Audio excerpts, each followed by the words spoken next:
Pemirsa, sejumlah rumah warga rusak akibat gempa berkekuatan 6,4 magnitudo di Pacitan, Jawa Timur dini hari tadi. Beberapa warga siap mengungsi jika kembali terjadi gempa susulan.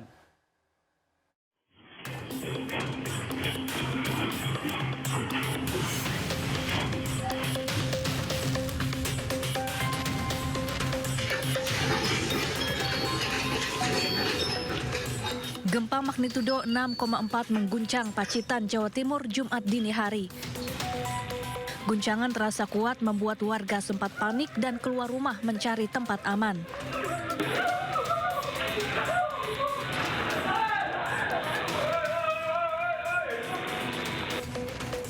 Akibat gempa ini, 2 rumah di Kelurahan Ploso, Pacitan rusak parah. Salah satu rumah warga rusak di bagian teras. Atap bangunan ambrol dan dinding rumah retak. Tak hanya itu, perabotan dapur hancur dan bangunan tak bisa ditempati. Tiba-tiba bangun. Tiba-tiba bangun mau keluar buka pintu, keduluan iki ambruk. Rusak apa ya, Pak? Ya, yang ambruk apa ya? Yang paling parah ya ini. Bagian apa sih? Ya? Bagian teras. Berakas dapur. Semuanya. Semuanya ya? Semuanya udah hancur semua ya? Hancur semua. Kompornya ada berapa, Pak? Kompor 2. Oke, perabot-perabot piring, gelas. Piring, banci. Gempa berkekuatan 6,4 magnitudo terjadi pukul 1:06 waktu Indonesia Barat, berpusat dari 89 km tenggara Pacitan, berkedalaman 10 km. Meski sempat terjadi kepanikan karena guncangan sangat kuat, namun tidak berpotensi tsunami. Hingga saat ini, Badan Penanggulangan Bencana Daerah Kabupaten Pacitan masih melakukan pendataan terkait kerusakan akibat gempa. Dari Pacitan, Jawa Timur, Ahmad Subeki, iNews melaporkan. Pemirsa, masih soal gempa Pacitan, seorang pria Parubaya meninggal dunia saat menyelamatkan diri dari gempa yang mengguncang Pacitan, Jawa Timur. Saat guncangan gempa kuat, korban keluar rumah melalui pintu belakang. Naas, ia terjatuh dan halaman dan langsung lemas. Korban bernama Joko Santoso, warga desa Tanjung Puro, Kecamatan Ngadirojo, Pacitan. Korban sempat keluar rumah lewat pintu belakang bersama dengan anggota keluarga yang lain dan terjatuh dengan mulutnya membentur tanah. Usai terjatuh, korban dalam keadaan tidak sadar dibawa ke Puskesmas Ngadirojo, namun sayang, nyawanya tidak tertolong. Pak Jokonya itu jatuhnya ke barat, jadi yang tiba-tiba dia nggak lari dari keluar dari pintu belakang itu nggak lari, cuman jalan terus dia langsung gitu jatuh. Jatuhnya itu yang mendarat dulu ini ya, Bibirnya. jadi menghantam ke lantai. Sangat terasa jangan itu karena banyak warga yang menyelamatkan diri di halaman rumah dan sebagainya. Nah, kebetulan dan kejadian yang ada di Desa Tanjung Puro, Kecamatan Ngadirojo itu ada salah satu warga yang meninggal dunia, Bapak Joko Santoso, usia 53 tahun. Beliau sebenarnya sudah berhasil menyelamatkan diri, berkumpul bersama warga yang lainnya. Bahkan setelah gempa selesai, beliau sempat berbincang-bincang dengan tetangganya. Nah, ketika berdiri, langsung beliau ambruk. Pemirsa, dampak gempa Pacitan juga dirasakan warga Kota Blitar, Jawa Timur. Akibat gempa, sebuah bangunan rumah roboh menimpa kafe. Inilah kondisi bangunan yang berada di Jalan Mastrip, Kota Blitar setelah terjadi gempa yang terpusat di Pacitan Jumat dini hari. Atap bangunan roboh dan menimpa sebuah kafe yang tepat berada di sebelah bangunan. Meski kondisi bangunan kafe rusak, namun tidak ada korban yang terluka. Sementara kerugian ditafsir mencapai 70 juta rupiah. Akibat gempa itu, ini bangunan yang sudah tua ya, di Jalan Mastrip tempatnya. Ini roboh dan menimpa kafe yang ada di sebelahnya. Sehingga kami harus bekerja sama dengan DLH dengan ini untuk melakukan pembersihan terhadap puing-puing. Sementara itu, pemirsa, akibat gempa berkekuatan 6,4 magnitudo yang menerjang Pacitan, Jawa Timur, sejumlah rumah warga dilaporkan alami kerusakan. Warga juga mengaku siap mengungsi jika terjadi gempa susulan.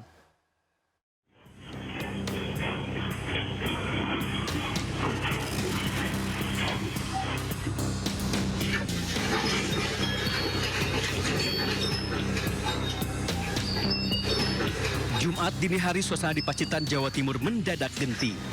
Penyebabnya adalah gempa berkekuatan 6,4 magnitudo. Seketika warga pun berhamburan keluar rumah mencari tempat aman.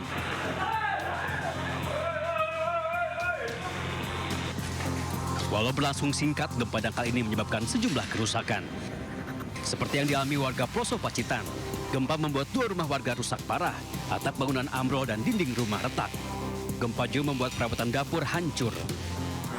Bekas dapur semuanya. Semuanya ya?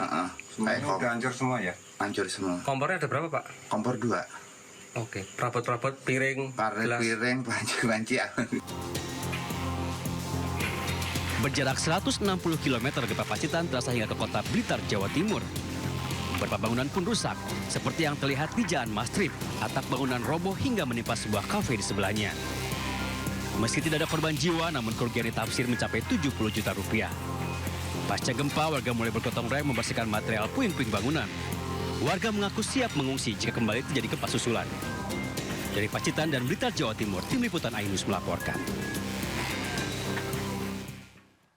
Berita selanjutnya, pemirsa, bencana tanah longsor melanda Desa Padasari, Kecamatan Jatinegara, Kabupaten Tegal, Jawa Tengah. Akibat bencana tersebut, lebih dari 100 rumah warga rusak dan sebuah bangunan sekolah ambruk.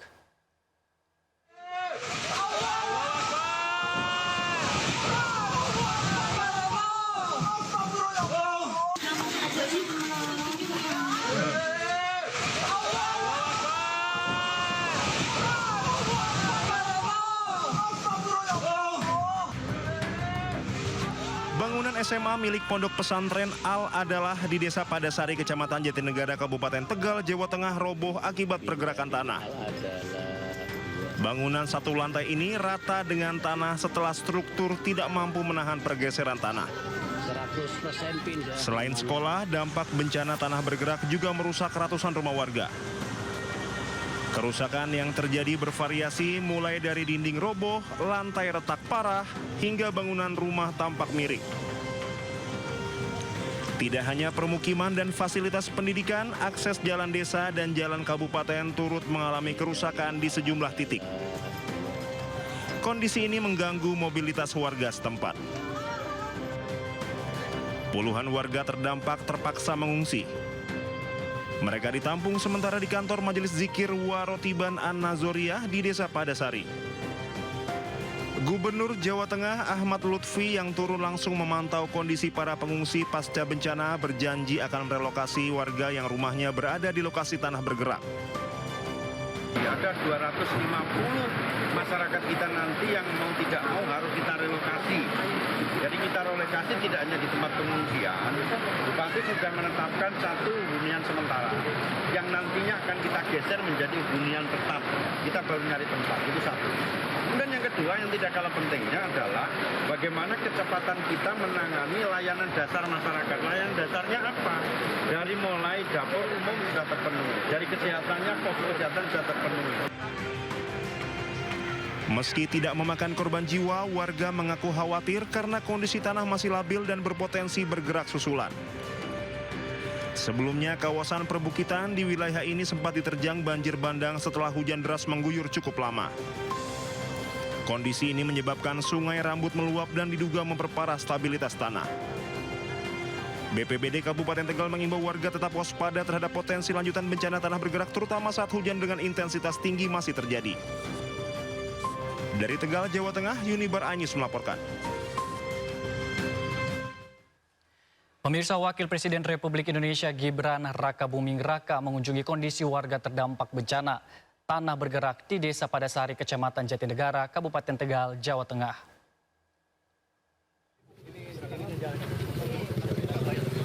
Wapres Gibran mendatangi sejumlah lokasi pengungsian guna melihat kondisi para korban sekaligus memastikan penanganan darurat berjalan dengan baik. Gibran mengunjungi posko pengungsi Al-Azhar II serta lokasi pengungsian di rumah salah satu warga yang saat ini menampung sebagian pengungsi. Selain meninjau posko, Wapres juga menyambangi lokasi terdampak tanah bergerak di Desa Padasari. Sementara jumlah pengungsi akibat bencana tanah bergerak mencapai 1.686 jiwa yang terdiri dari 1.160 warga lokal dan 526 santri. Selain itu, hampir 500 rumah warga rusak.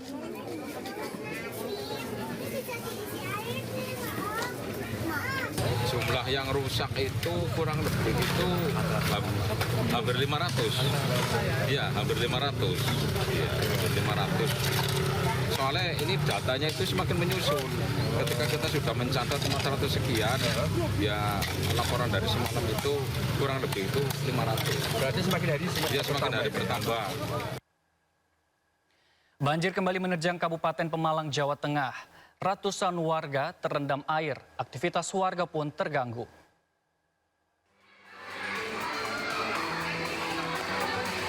Banjir kembali menerjang Kabupaten Pemalang, Jawa Tengah. Ratusan rumah warga terendam air, aktivitas warga pun terganggu.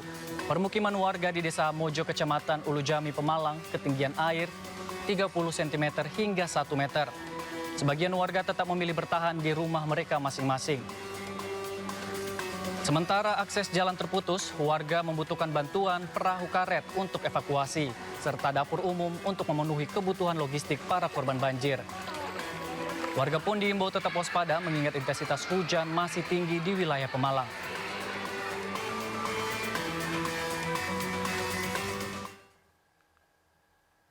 Ratusan rumah di Desa Dawuan, Kabupaten Cirebon, Jawa Barat terendam banjir Kamis malam.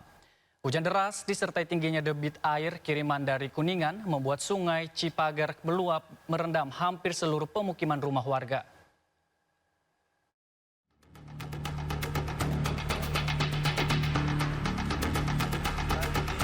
Air membanjiri jalan desa hingga rumah-rumah warga di Desa Dawuan, Kecamatan Tengah Tani, Kabupaten Cirebon, Jawa Barat. Ketinggian air mencapai 1 hingga 1,5 meter. Sejumlah warga pun terpaksa meninggalkan rumah mereka karena genangan air semakin tinggi. Banjir karena limpas dari Cipager itu udah tinggi, jadi pasti yang pinggiran kali pasti banjiran. Ini udah 3 kali kita. Tahun kemarin 1 tahun 2 kali. Yang sekarang sekali tahun 2026. Berarti ini ada 151 kakak dan menutupi 2 desa. Kebetulan perumahan ini pintu masuknya adalah dari Desa Dawuan. Nah, jadi yang terdampak adalah Desa Dawuan dengan Desa Kalibaru.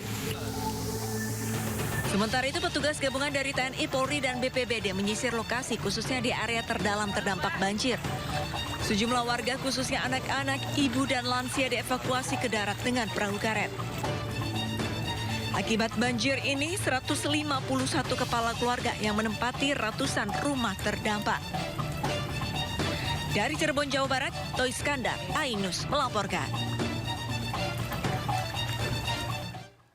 Keinformasi lainnya, putusnya jembatan penghubung satu-satunya antara desa memaksa warga dan pelajar di Kabupaten Biren, Aceh harus menyeberangi sungai menggunakan rakit darurat. Hingga kini jembatan tersebut masih belum diperbaiki.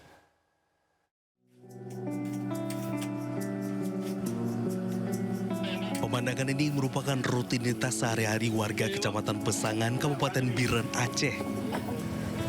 Sejak jembatan penghubung antar desa putus diterjang banjir bandang pada November 2025 lalu, warga terpaksa menggunakan rakit untuk menyeberangi sungai Pantelong. Kondisi ini sangat memberatkan warga, terutama para pelajar. Selain berbahaya untuk menyeberang, warga harus membayar biaya tambahan sebesar Rp10.000 bagi masyarakat umum dan Rp5.000 bagi pelajar. Beban tersebut dirasa berat bagi siswa yang setiap hari harus melintasi sungai demi bersekolah. Inilah kegiatan kami setiap pagi, Pak. Pulang pergi, naik ketek. Kalau ketek jauh? Jauh. Lewat Awi Getah sana, mutar. Keluarnya lewat kampus Al-Muslim. Warga desa Kubu dan Pantelong berharap pemerintah segera mengambil langkah cepat untuk membangun jembatan penghubung yang menjadi akses utama mereka. Dari Kabupaten Biren, Aceh, Syukri Syarifuddin, iNews melaporkan. Pemirsa, Wakil Presiden Republik Indonesia ke-10 dan ke-12 Muhammad Yusuf Kala nilai faktor ekonomi dan kemiskinan jadi penyebab kasus siswa SD akhir hidup di Kabupaten Ngada, Nusa Tenggara Timur. JK sebut faktor ekonomi kerap jadi pemicu persoalan sosial. Sebenarnya kita sudah banyak dibicarakan bahwa di Indonesia ini kemiskinan memang harus kita atasi. Karena itu akibat kemiskinan, ya.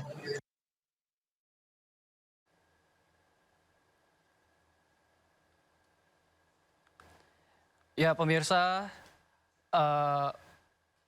pengumpulan informasi terkait kasus meninggalnya seorang anak di Kabupaten Ngada saat ini sudah dilakukan. Bersumber dari media sosial, anggota DPR RI Komisi 13 diinformasikan laporan hasil asesmen dari pemerintah Kabupaten Ngada sudah dikumpulkan. Dari pengumpulan informasi didapatkan fakta dan data mengenai korban dan keluarga korban, di mana disoroti bahwa kasus ini tak terlepas dari persoalan kemiskinan mendasar yang diperparah oleh data yang tidak akurat dan tidak terintegritas.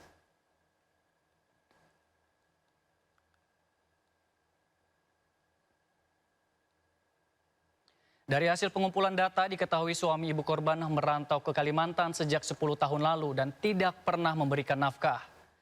Sehari-hari ibu korban bekerja sebagai buruh tani dan bekerja serabutan dengan penghasilan Rp50.000 per hari dan dalam 1 minggu hanya bekerja 1 hingga 2 hari.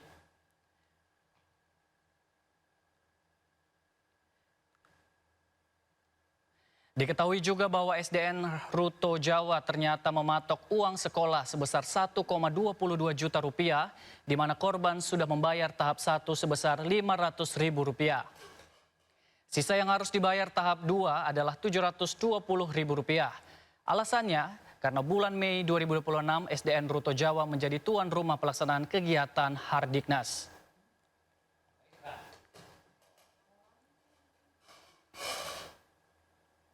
Keluarga korban sebenarnya menjadi penerima BLTS Kesra sebesar Rp300.000 per bulan dengan total Rp900.000. Namun bantuan tersebut sebelumnya tidak dapat dicairkan terkendala dokumen kependudukan yang belum sinkron dengan domisili yang bersangkutan. Pasca peristiwa ini, saat ini proses dokumen pengajuan bantuan sosial sudah selesai dibantu pemerintah daerah.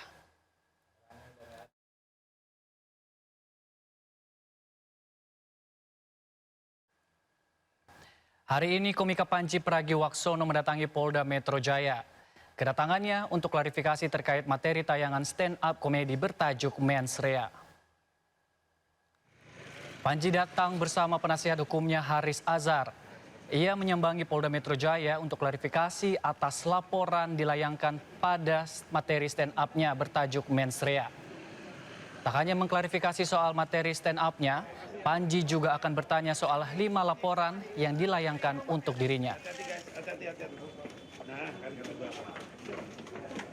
Sekitar pukul 18.30 waktu Indonesia Barat, Panji Pragiwaksono selesai diperiksa.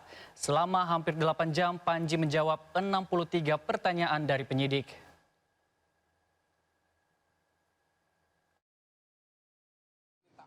Panji dan tim lawyer sudah selesai pemeriksaan undangan klarifikasi tadi dari mulai kurang lebih dari jam 10.30 lewat, ada 63 pertanyaan, lalu dipertunjukkan kepada Panji diperlihatkan video-video dari akun-akun kira-kira saya bilangnya potongan-potongan video dari akun-akun bukan Netflix terkait dengan sejumlah potongan atau yang memuat pernyataan-pernyataan Panji di dalam pertunjukan Mensrea. Pertunjukan video dan video yang ditanyakan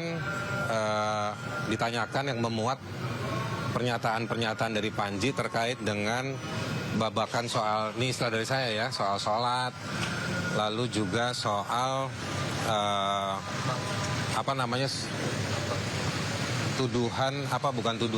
terkait dengan 2 ormas yang menerima konsesi tambang dan juga soal di Jawa Barat yang di sana. Tapi kalau balik ke yang laporannya hanya soal penistaan agama. Nah, tadi ada 4 pasal yang disampaikan oleh polisi, pasal 300, pasal 301, pasal 242 dan juga pasal 243. Ya, saya tadi menjalani prosesnya, saya coba untuk jawab pertanyaan dari polisi sebaik mungkin. Saya ada pada posisi tidak merasa melakukan penistaan agama. Jadi prosesnya tadi jalan dengan cukup lancar, pertanyaannya terjawab dan ya kita ikutin prosesnya aja. Seseru dan semenyenangkan yang Bang Panji bilang tadi belum sesuai sebelum tadi kan berekspektasi seseru dan semenyenangkan itu. Seseru ya, akhirnya capek lah AC. Ya intinya prosesnya berjalan dengan lancar. Saya nggak punya deskripsi yang lebih tepat itu menggambarkannya, kayaknya kurang tepat juga untuk digambarkan seru.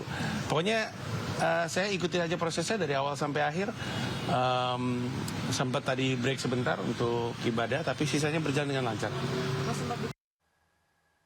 Pemirsa, komika Panji Pragiwaksono kini menghadapi 6 laporan hukum terkait materi stand-up komedi bertajuk Mensrea.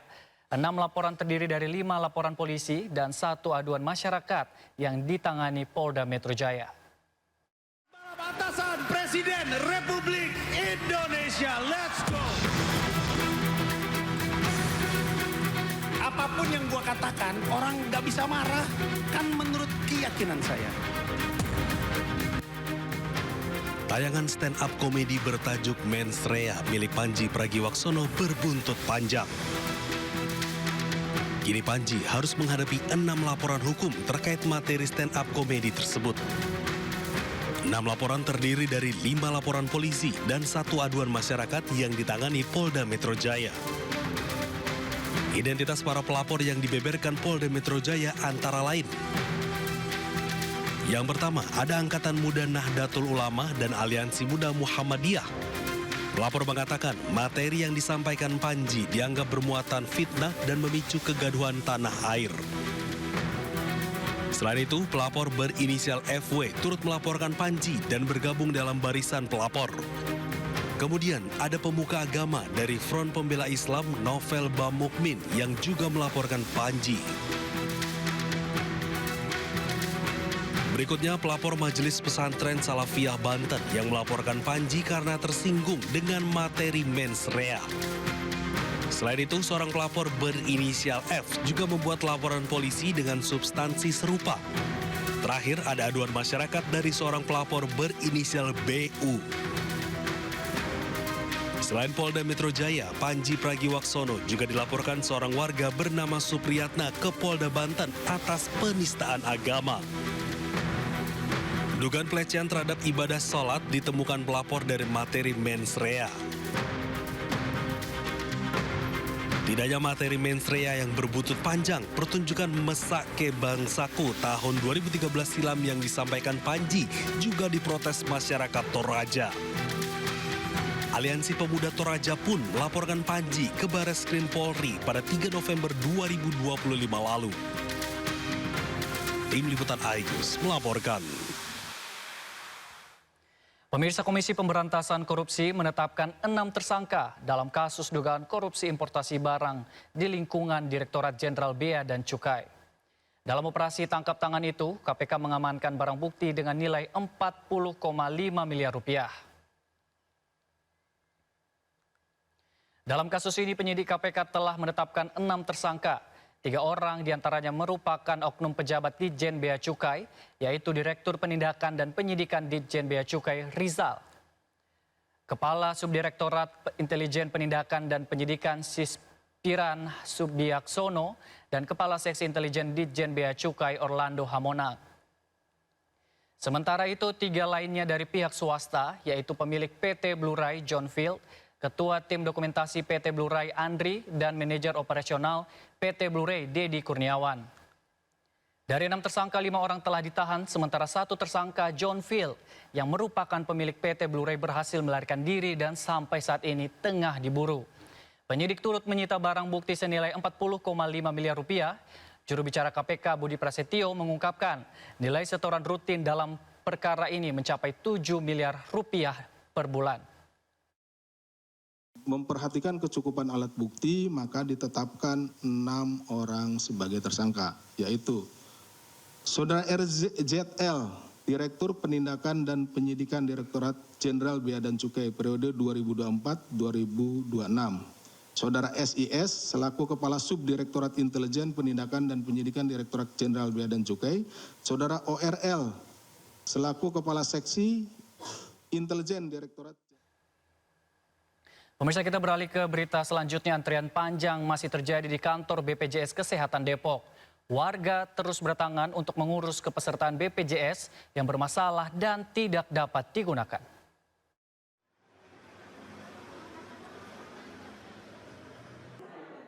Kepadatan antrean dipicu oleh kebijakan baru yang mulai berlaku sejak awal Februari 2026.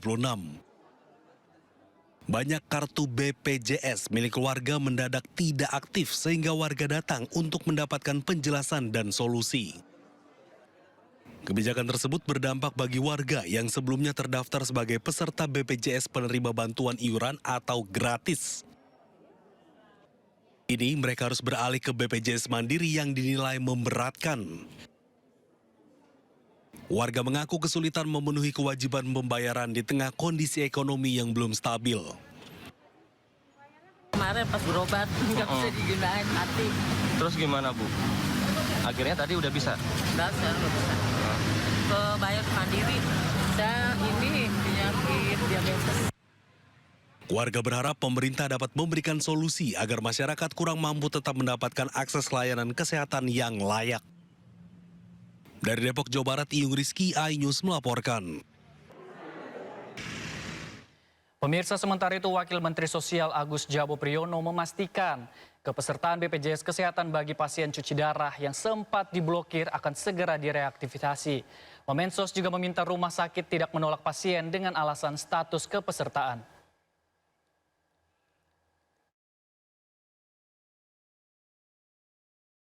Wakil Menteri Sosial Agus Jabo Priyono menegaskan layanan kesehatan bagi pasien cuci darah tidak boleh terhambat terlebih bagi warga yang terdampak bencana. Wamensos memastikan kepesertaan BPJS Kesehatan bagi pasien cuci darah yang sempat diblokir akan segera direaktivasi dan meminta rumah sakit tidak menolak pasien dengan alasan status kepesertaan. Saat ini Kemensos tengah berkoordinasi dengan Kementerian Kesehatan dan BPJS Kesehatan untuk mempercepat proses aktivasi kembali. Jadi kita mau khusus, ya ini saya sampaikan, khusus untuk pasien cuci darah, ya kita akan segera reaktivasi kembali. Kita sedang berkoordinasi dengan Kemenkes, kita sedang berkoordinasi dengan BPJS. Jadi saya minta pihak rumah sakit tidak boleh menolak pasien cuci darah. Karena nanti ya yang kemarin diblokir itu akan segera direaktivasi kembali. Ya, jadi saya sampaikan begitu. Estimasi waktunya Pak kapan? Secepatnya. Jadi kalau mereka sudah masuk, ya kan segera akan kita reaktivasi. Dan kita sudah minta kepada BPJS khusus pasien-pasien cuci darah dikasih tanda supaya secepatnya secara nasional bisa kita reaktivasi semua. Wamensos menyebut pihaknya telah meminta BPJS Kesehatan memberikan penanda khusus bagi pasien cuci darah agar proses reaktivasi dapat dilakukan secara cepat dan serentak di seluruh daerah. Agus Jabo juga meminta seluruh rumah sakit agar tetap memberikan layanan kepada pasien cuci darah meskipun kepesertaan BPJS Kesehatan mereka sempat diblokir. Ia menjelaskan bagi pasien yang sudah datang dan membutuhkan layanan cuci darah, proses reaktivasi BPJS akan dilakukan secepat mungkin agar pelayanan medis tidak tertunda. Dari Bandung, Jawa Barat, Yuwono Wahyu, iNews melaporkan. Pemirsa, hari ini Presiden Prabowo Subianto menerima kunjungan kenegaraan Perdana Menteri Australia Anthony Albanese. Perdana Menteri Australia tiba di Istana Negara sekitar jam 9 pagi. Presiden Prabowo menyambut langsung kedatangan Perdana Menteri Albanese. Pertemuan keduanya untuk perkuat kerjasama antara dua negara. kedatangan Albanese ke Indonesia bukan pertama kalinya. Perdana Menteri Australia ini pernah mengunjungi Indonesia pada 14 hingga 16 Mei 2025 yang lalu.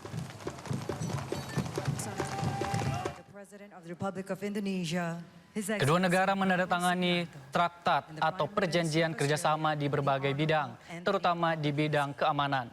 Kedua pemimpin ini berharap Indonesia dan Australia bisa mempererat hubungan sebagai negara tetangga. Hari ini saya dan Perdana Menteri Albanese menegaskan kembali hubungan erat dan komitmen bersama untuk terus memperkuat kemitraan Indonesia-Australia. Melalui penandatanganan Traktat Keamanan Bersama. Perjanjian keamanan bersama ini mencerminkan tekad kedua negara untuk